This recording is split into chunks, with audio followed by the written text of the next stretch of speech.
कवि परिचय गोस्वामी तुलसीदास। पाठ 8 आरोह भाग 2 कक्षा 12। तुलसीदास जी का जन्म 1532 बांदा जिले के राजापुर गांव में माना जाता है। प्रमुख रचनाएं इनकी रामचरितमानस, विनय पत्रिका, श्री कृष्ण गीतावली, दोहावली, कवितावली और रामाज्ञा प्रश्न है। सन 1923 काशी में इनका निधन हुआ। हम तुलसीदास जी की रचना पढ़े उससे पहले आप लोगों को बताना चाहते हैं कि कवि जो हैं ये शास्त्रज्ञ हैं, विद्वान हैं, अतः इन्होंने छंदों का प्रयोग किया है।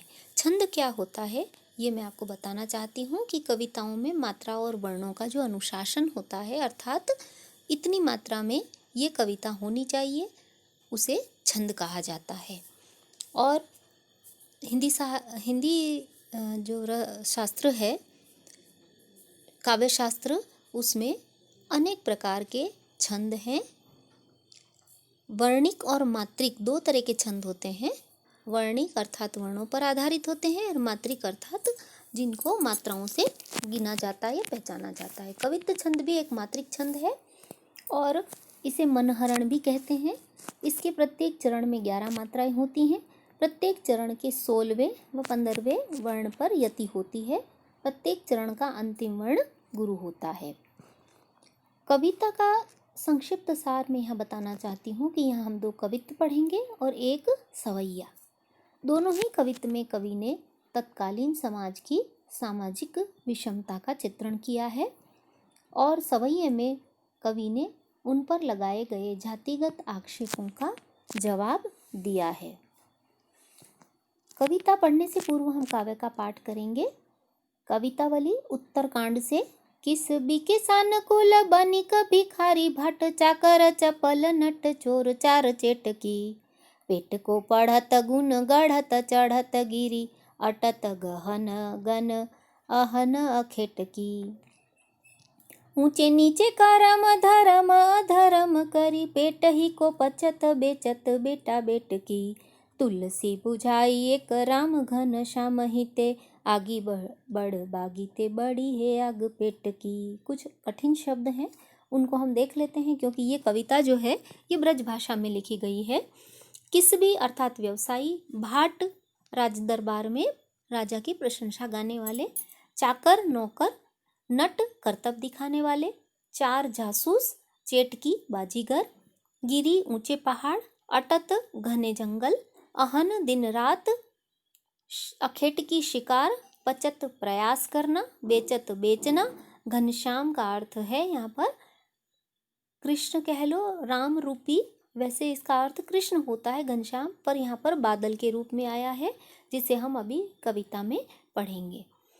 तो कविता में कवि ने कहा है कि व्यवसायी वर्ग है वह भी रोजगार के लिए प्रयासरत है, किसान कुल है वह भी प्रयास कर रहा है, भिखारी है वह भीख के लिए घूम रहा है और लोग हैं वह अपने पेट भरने के लिए ऊंचे नीचे काम कर रहे हैं, घने जंगलों में घूम रहे हैं, पहाड़ों पर चढ़ रहे हैं और लोग पेट भरने के लिए अर्थात अपने पेट की आग शांत करने के लिए इतने अधर्मी हो गए हैं कि वे अपनी संतानों को भी बेच रहे हैं, ऊंचे नीचे कर्म कर रहे हैं, अर्थात समाज विरोधी कार्य भी कर रहे हैं, गलत काम भी कर रहे हैं और धर्म का विचार किए बिना अधर्म कर रहे हैं और अपनी संतानों तक को बेच रहे हैं। तुलसीदास जी कहते हैं कि उनके पेट की आग का शमन श्री राम रूपी घनश्याम है, वह करेंगे। उन्हें अपने आराध्य पर पूर्ण विश्वास है। वह यह कहना चाह रहे हैं कि यदि हम अपने आराध्य पर विश्वास रखेंगे तो हम कभी भी भूखे नहीं रहेंगे, हम संतुष्ट रहेंगे, तो हम प्रसन्न रहेंगे। साथ ही कवि ने ये कहा है कि जठराग्नि है, पेट की आग है, यह समुद्र की आग से भी बड़ी है। 3 तरह की आग होती है, दावाग्नि जंगल की आग, बड़वाग्नि समुद्र की आग और जठराग्नि पेट की आग। तो यहाँ पर कवि ने कहा है कि पेट की आग है वह समुद्र की आग से भी बड़ी है, क्योंकि हमें रोज ही भूख लगती है और रोज हमें प्रबंध करना पड़ता है। तो जठराग्नि को अत्यधिक बड़ी आग माना है कवि ने। कविता का शिल्प सौंदर्य देख लेते हैं। समस्त कविता में आपको अनुप्रास अलंकार देखने को मिलेगा। अनुप्रास अलंकार की पहचान मैं बता चुकी हूँ कि एक ही जैसे वर्ण है उनकी आवृत्ति होती है, किंतु अर्थ में नहीं कोई परिवर्तन होता है। जैसे बेचत बेटा, बे ब और ब, पेट को पचत प प, तो ऐसे वर्णों की आवृत्ति होती है, वहाँ पर अनुप्रास अलंकार होता है।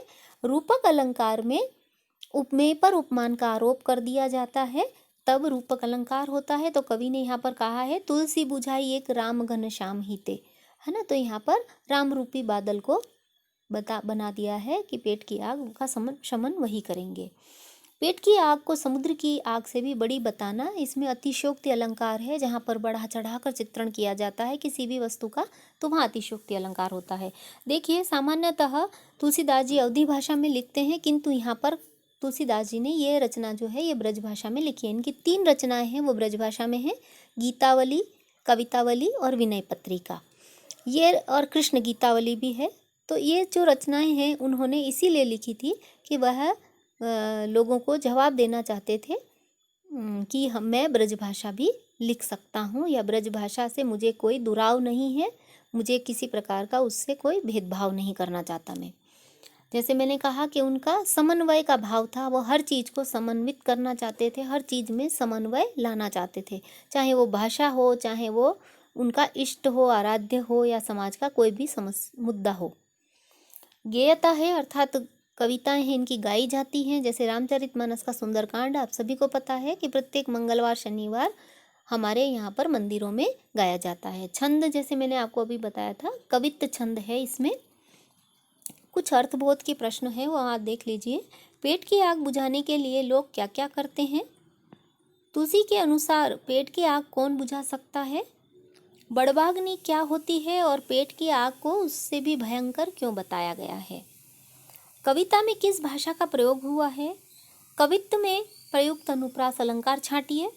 कवित्त में किस भाषा का प्रयोग हुआ है ये आपको लिखना है। ये पुनरावृत्ति हो गई है प्रश्न की। छंद मान लीजिए इसे। कुछ गृह कार्य है। कोरोना के कारण समाज में का बहुत बड़ा वर्ग है या वंचित वर्ग है, वह 2 वक्त के भोजन के लिए भी लालायित हो रहा था, या कहें कि 2 वक्त का भोजन भी जुटा नहीं पा रहा था। ऐसे में आप लोगों ने उनकी क्या सहायता की? दूसरा है कि आपने यदि किसी को सहायता की है ज़रूरतमंद को, तो उसके बाद आपने कैसा महसूस किया है?